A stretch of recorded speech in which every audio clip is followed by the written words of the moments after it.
Hello everyone, today I want to give a lecture on Thomas Hobbes' theory of the legitimate state.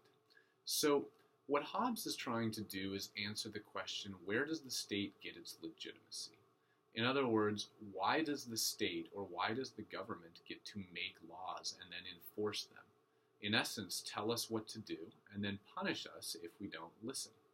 Now, Hobbes is trying to move away from the theory of the divine right of kings. The divine right of kings theory was dominant within the Middle Ages, and it held that the king rules because God gives the king power over the particular kingdom or the land or the people.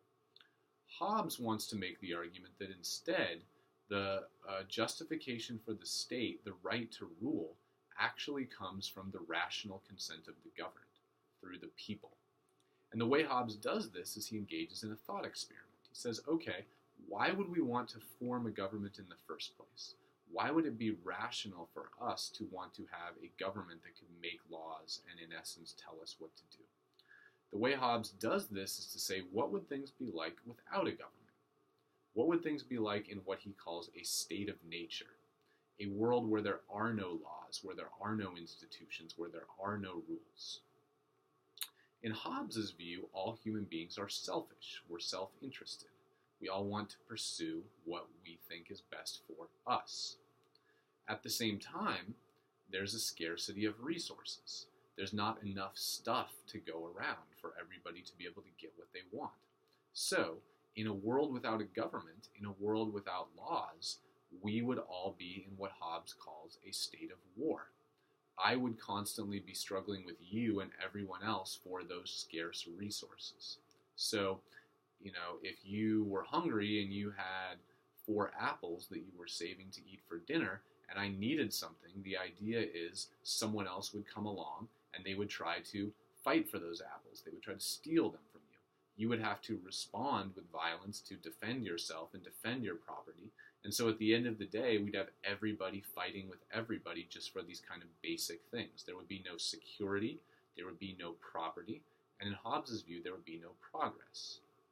So, since all of us are rational, since all of us are self-interested, since all of us want a world that's better for us, we would quickly realize that the state of nature is not a rational place for us to be.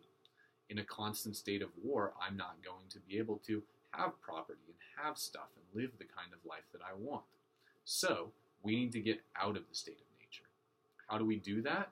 In Hobbes' view, we do that through a social contract.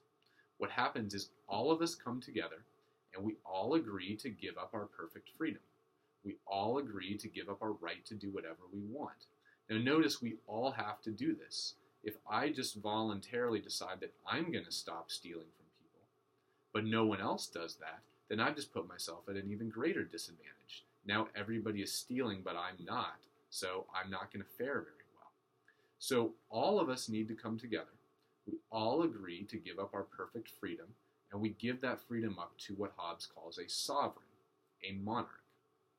That monarch then gets to decide what freedom we have and what freedom we don't have. That's what the laws are. So if the monarch decides we don't have the freedom to steal anymore, then we have a law that says you can't steal. If the monarch decides we don't have the right to murder people, then we have a law that says you can't murder. And Hobbes' view is we would all rationally give this power over to a monarch because now that the monarch can make laws and enforce them, now we can have rules. Now we can have a state. Now we can have a society. And in this society, I can have property. I can pursue what I want. I can have security. I can have safety. In other words, it would be a rational decision for us to agree to have a state that made laws that could then create security, etc. So, what Hobbes believes that he's done is he's shown that a state is legitimate because it is the kind of thing that we would rationally agree to.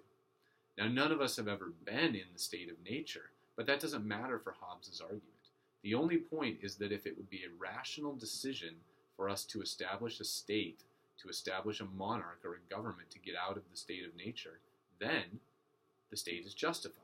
It gets its power and its authority from the rational consent of the governed. And that is the view that Hobbes develops. Now notice this is not a democracy. We are all giving our power up to a monarch.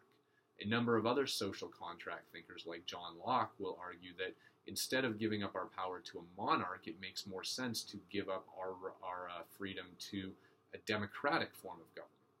A democratic form of government that for Locke will then need to respect our natural rights. But for Hobbes, security is the main thing, and therefore he thinks that we would all give up our freedom to a single monarch who would then have the power to make and enforce laws.